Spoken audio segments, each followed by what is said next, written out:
네, 안녕하십니까. 이번에는 연결의 개념에 대해서 설명드려 보도록 하겠습니다. 연결을 알기 위해서는 지분법도 같이 좀 알아봐야 됩니다. 네, 지분법도 소개받고 연결의 의미도 이해를 해보는 시간입니다. 먼저 김 부장의 사례를 같이 보시죠. 여기 김 부장이 가진 주식이 이마트 주식이라고 해보죠. 이마트 상장돼 있는데요. 시가총액이 약 2조 정도예요. 그런데 지금 8천만 원을 가지고 있으니까 김 부장의 지분율은 0.004%입니다. 아주 미미하죠?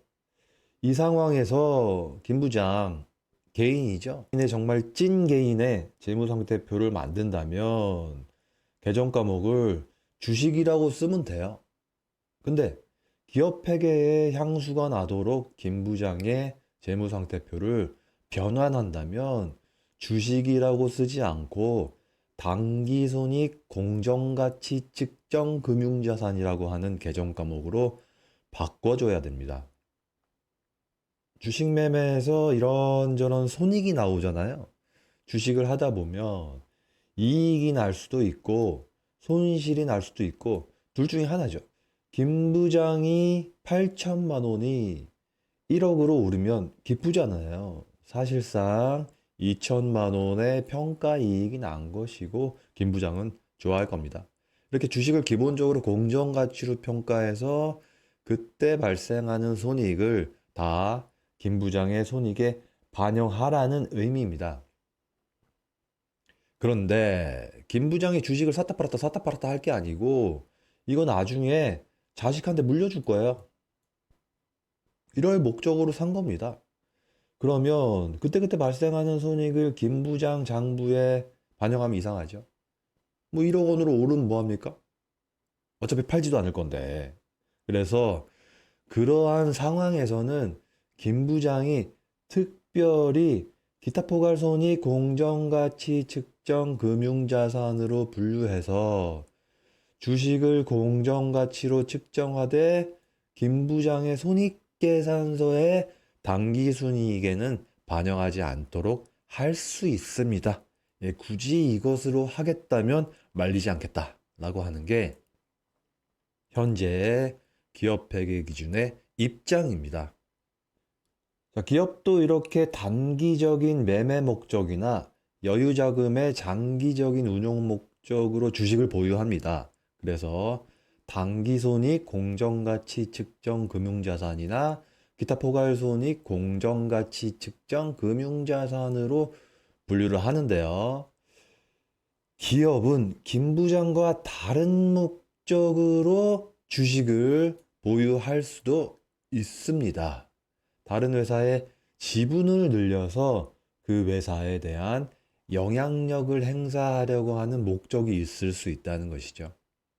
그 기업의 주가를 올려서 내가 매매 차익을 얻겠다라는 게 아니고 애초에 그 기업이 주식을 취득한 이유가 그 기업에 대한 영향력을 행사해서 그 기업으로부터 받는 부품 공급을 원활히 받는 목적 같은 게 있을 수 있다는 얘기죠. 이때 기본적으로 유의적 영향력의 판단 기준을 어떻게 보냐면 지분율 20%를 일단 그 기준으로 합니다. 20%를 넘어가면 유의적인 영향력이 있다고 보는데요. 만약에 50%를 초과해서 보유를 하면 유의적인 영향력을 넘어서 지배력이 있다고 봅니다. 최대 주주가 되잖아요. 자, 개인으로 치면은 20% 아래는 썸 타는 정도고 20% 넘어가면 본격적으로 사귀는 거예요. 딱 50%다. 그러면 약혼한 사이 정도 될 것 같습니다. 혼인을 하면 50%를 초과하겠죠. 이때 20에서 50% 사이에 있는 회사를 관계회사 또는 지분법 적용 투자 주식이라고 해요. 여기서는 D사가 되겠죠? 30%니까요. 50%를 넘어서는 회사는 종속회사라고 합니다. 여기서는 100% 종속회사인 B사, 80% 종속회사인 C사가 될 겁니다. B사와 C사에 대해서는 A사가 최대 주주이기 때문에 지배회사라고 이름을 붙이고 있습니다. 일반적으로 A사는 모회사, 부모회사죠. B, C, D 같은 회사는 자회사라고 많이 부르기도 합니다. 또는 A, B, C, D를 모두 합쳐서 계열사라고 하는 표현도 많이 해요. 그러나 재무회계에서는 이러한 표현을 쓰지 않습니다. 지배회사, 종속회사, 그리고 관계회사, 지분법 적용 투자회사라는 표현이 공식적인 단어이고 이것들이 감사보고서, 사업보고서에 자주 등장하니까 꼭 용어를 기억해 주시기 바랍니다. 그럼 D사에 대해서 먼저 살펴보겠습니다. A사가 D사의 지분 30%를 장부가에 그대로 30억 원에 매입했다고 가정을 한번 해보죠. 이때 A사의 자산에 주식으로 쓰지 않는다고 하는 것은 말씀드렸습니다. 이때 개정 과목이 지분법 적용 투자 주식이나 관계회사 투자 주식이라고 하는 개정 과목을 사용합니다.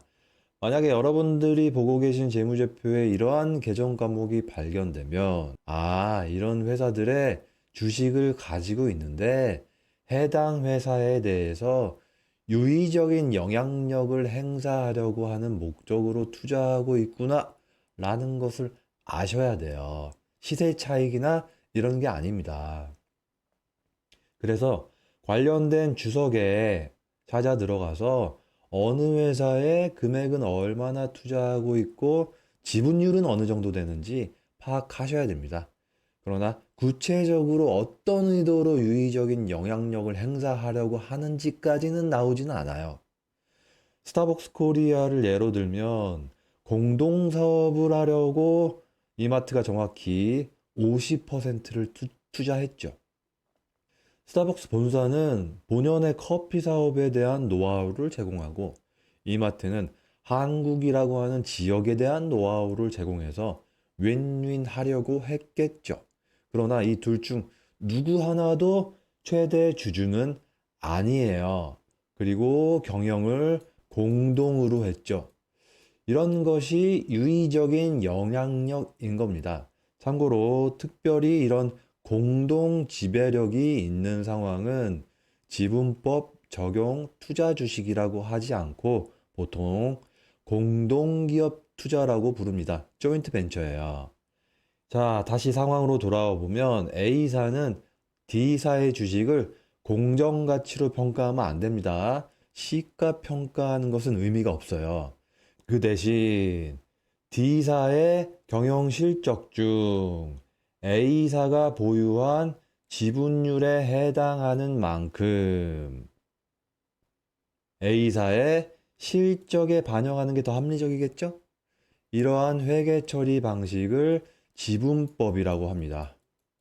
D사의 이익이 10억이 났다면 A사는 이 중에 30%는 자기의 손익계산서에 반영을 하는 거예요.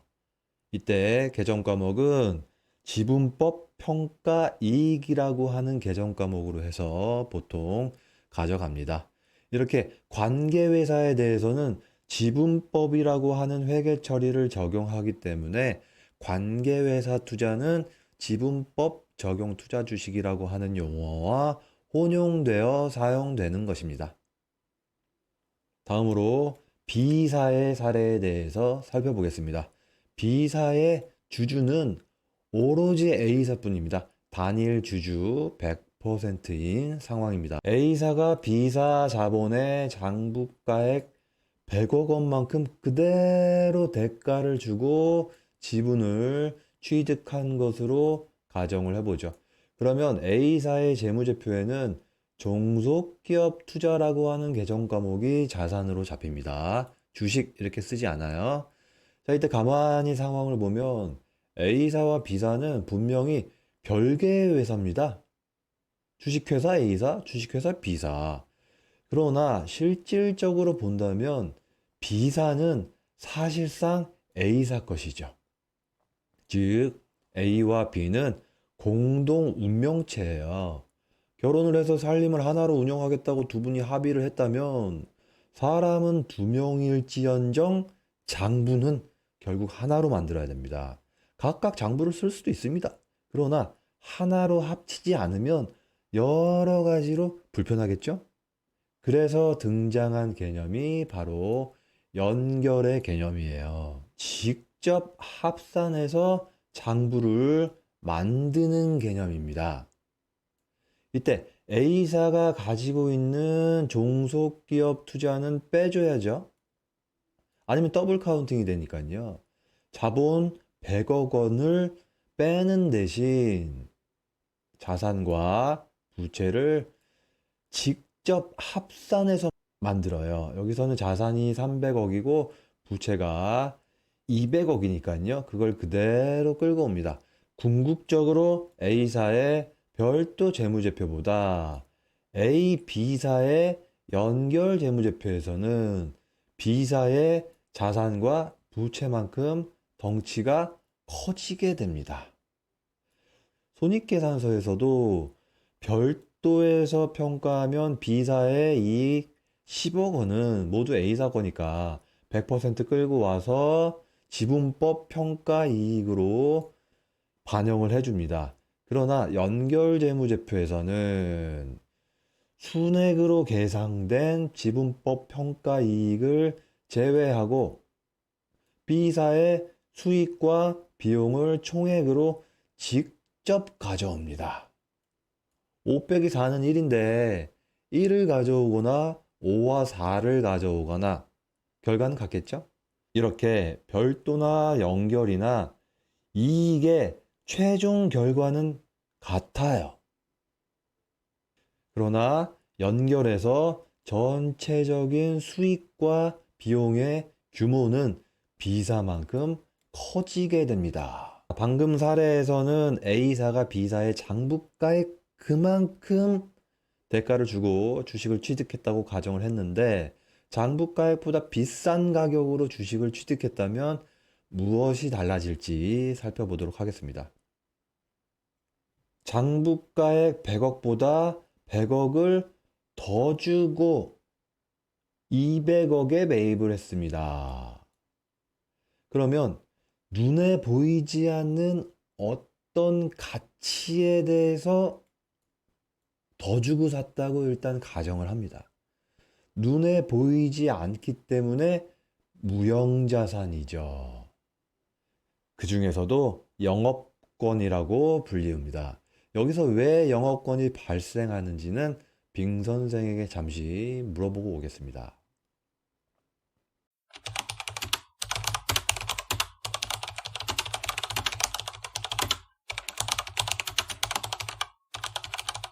네, 친절히 대답을 잘 해주고 있습니다. 한번 읽어보도록 하겠습니다. 회계상 영업권은 사업 결합에서 인수 및 합병을 얘기하는 거죠. 취득한 자산과 부채의 공정가치와 합병 대가의 차익으로 발생하는 무형자산입니다. 영업권이 왜 발생하는지 설명을 해주고 있습니다. 해당 기업이 가지고 있는 기술이나 신용, 거래관계 등 예를 들어 브랜드 가치나 인적 자원 등은 회계상 자산으로 잡히지 않습니다. JYP의 미래 희망이 될 기가 막힌 아티스트와 계약을 했다고 쳐보죠. 주가가 뛸지언정 회계상 자산은 증가하지 않습니다. 그런데 JYP를 누군가 인수하겠다라고 한다면 이 아티스트의 가치가 중요하겠죠. 그래서 이 회계상 금액보다 더 주고 인수를 해요. 이 더 주고 인수한 이 가치를 우리가 영업권이라고 해주는 거예요. 영업권이라고 하는 거죠. 더 주고 인수한 거래가 발생했다면 회계에서는 그걸 자산으로 인정을 해준다는 의미예요. 그래서 인수합병 거래가 일어나면 갑자기 어떤 자산이 생깁니다. 그런데 이 영업권은 여러 가지 이슈가 있어요. 일단 눈에 보이지 않는 무형자산이라고 하는 거예요. 그래서 사람마다 그 평가를 달리할 수 있어요. 아, 내가 봤을 때 저 아티스트는 별론데 너무 고평가된 거 아니야? 너무 비싸게 주고 산 거 아니야? 라는 것은 즉 이 영어권이 진짜 가치가 있는 것 맞아? 라는 것과 일맥상통하죠. 그래서 주기적으로 이 영어권에 대해서 평가를 하게 되어 있습니다. 관련된 기사를 하나 살펴보도록 하겠습니다. 이마트가 이베이 코리아의 가치를 4조 3천억 원으로 평가했다는 것이죠. 그래서 그중 지분 80%니까 3조 4,400억에 인수를 했다라고 하는 내용인데요. 회계 장부상 자산에서 부채를 뺀 순자산, 즉 자본은 6,700억 원 정도니까 나머지는 프리미엄으로 계산이 되죠. 그게 약 2조 9천억 원을 더 지급했다라고 하는 내용이에요. 이것이 회계상 영업권이나 기타의 무형자산으로 분류가 될 것인데요. 어마어마한 금액이 무형자산이 계상이 된 거예요. 그러나 향후에 인수한 이후에 기대 수준 이하로 이익이 발생한다면 이 무형자산은 의심을 받게 될 것이라고 하는 전체적인 스토리를 담고 있습니다. 자, 이번에는 만약에 A사가 B사의 지분을 100%를 취득하지 않았다면 무엇이 달라질지 살펴보도록 하겠습니다. 여기서 A사가 C사의 지분을 100% 취득하지 않고 80%만 취득했다면 무엇이 달라질까요? 일단 알아두셔야 할 것은 연결재무제표를 작성할 때 이 지배회사 지분 80%만 가져오지 않는다는 겁니다. 100%를 가지고 있을 때와 마찬가지로 이 C사의 자산, 부채, 수익, 비용을 다 가져옵니다. 그러나 사실상 20%는 A사께 아니잖아요. 그래서 여기서 비지배 지분이라고 하는 용어가 등장을 하게 되는 거죠.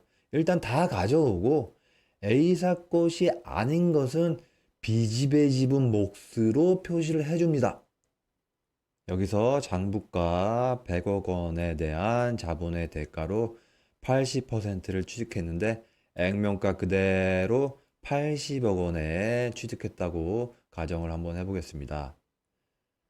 자산 300억, 부채 200억을 100%를 소유했을 때와 마찬가지로 다 가져옵니다. 그러나 나머지 20%는 지배회사 몫이 아니잖아요. 그래서 자본 쪽에서 비지배 지분 20억을 구분해서 표시를 해주게 되겠습니다. 여러분이 만약에 A 플러스 C사의 주주로서 투자를 한다면 저 비지배 지분에는 투자를 한 게 아닌 거예요. 이건 이미 남의 것입니다. 여기 손익계산서도 마찬가지로 10억에서 2억 원은 비지배 지분으로 표시를 해준다라는 것만 다르고 나머지는 100%를 소유했을 때와 완전히 동일합니다. 네, 이번 영상에서는 지분법과 별도 재무제표 그리고 연결 재무제표란 무엇인가에 대해서 소개를 해드렸습니다. 감사합니다.